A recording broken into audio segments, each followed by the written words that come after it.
তারেক রহমানের বিএনপি সরকারের বিরুদ্ধে কতখানি কড়া মনোভাব নিচ্ছে ভারত? আগামী দিনে কি থাকবে না বিএনপি সরকার? একাধিক অভ্যন্তরীণ সমস্যায় জেরবার বাংলাদেশ, তার মধ্যে অন্যতম বিদ্যুৎ সংকট। ঢাকা সহ বিভিন্ন জেলা এবং উপজেলায় বিদ্যুতের ঘাটতি এখন প্রধান মাথাব্যথা হয়ে দাঁড়িয়েছে। তার মধ্যে রয়েছে জ্বালানি সংকট।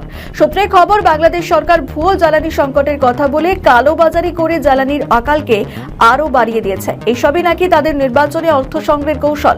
সম্প্রতি সংসদের রুমিন ফারহানা জ্বালানির আকাল নিয়ে সরব হন, কিন্তু অভিযোগ ওঠে স্বতন্ত্র সাংসদের বক্তব্যের সময় অশালীন অঙ্গভঙ্গি করে সরকার পক্ষের এমপিরা, এমনকি তার স্পিকার বন্ধ করে দেওয়া হয় সংসদে। বাংলাদেশের সাম্প্রতিক পরিস্থিতিগুলি পর্যালোচনা করছেই না বিএনপি সরকার, উল্টে এমন কিছু ইস্যু নিয়ে জলঘোলা করা হচ্ছে যার এখন দরকার নেই। আর এইসবের মধ্যেই বাংলাদেশকে পরোক্ষভাবে জবাব দিচ্ছে ভারত। চলতি মাসে বাংলাদেশের বিদেশমন্ত্রী খলিলুর রহমান ভারত সফরে যান। সূত্রের খবর তার ভারত সফরের নির্দেশ শূন্য। ভারত ও বাংলাদেশের দ্বিপাক্ষিক সম্পর্কে জল এখন কোন দিকে গড়াবে?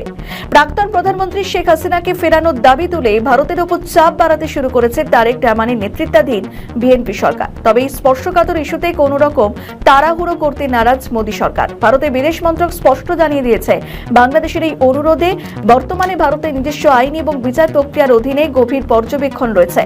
দীর্ঘদিন নীরব থাকার পর শেখ হাসিনার বিষয়টি নিয়ে ভারতের এই সাম্প্রতিক অবস্থানকে অত্যন্ত তাৎপর্যপূর্ণ বলে মনে করছেন কূটনৈতিক বিশ্লেষকরা।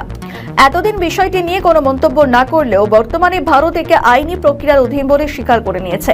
মনে করা হচ্ছে, ঢাকার নতুন প্রশাসনের সঙ্গে সম্পর্কের ভারসাম্য বজায় রাখতেই নয়াদিল্লি তার কৌশলে সামান্য পরিবর্তন এনেছে। বিশেষ করে দুই দেশের বিদেশমন্ত্রী পর্যায়ের বৈঠকে ঢাকা যখন এই দাবি জোরালোভাবে উত্থাপন করেছে, তখন তাকে পুরোপুরি এড়িয়ে যাওয়া ভারতের পক্ষে কঠিন ছিল। ভারতের জন্য সিদ্ধান্ত নেওয়া এখন শাকের করাতের মতো। একদিকে দীর্ঘদিনের বিশ্বস্ত বন্ধু শেখ হাসিনার সঙ্গে রাজনৈতিক সম্পর্কের দায়বদ্ধতা, অন্যদিকে প্রতিবেশী দেশের নতুন সরকারের সঙ্গে বাণিজ্যিক এবং কৌশলগত সম্পর্ক বজায় রাখা। দুই পাল্লা সমান রাখাই এখন বড় চ্যালেঞ্জ। বিশেষজ্ঞদের মতে প্রত্যর্পণের বিষয়টি এখন আর কেবল কূটনৈতিক স্তরে সীমাবদ্ধ নেই। আন্তর্জাতিক মানবাধিকার আইন এবং দুই দেশের মধ্যকার দ্বিপাক্ষিক চুক্তির খুঁটিনাটি খতিয়ে রাখার কথা বলে ভারত আসলে সময় নিতে চাইছে। ভারতের এই আইনি পথে হাঁটার কৌশল ইঙ্গিত দিচ্ছে যে শেখ হাসিনার প্রত্যর্পণ প্রক্রিয়াটি অত্যন্ত দীর্ঘ এবং জটিল আইনি লড়াইয়ের দিকে মোড় নিতে চলেছে।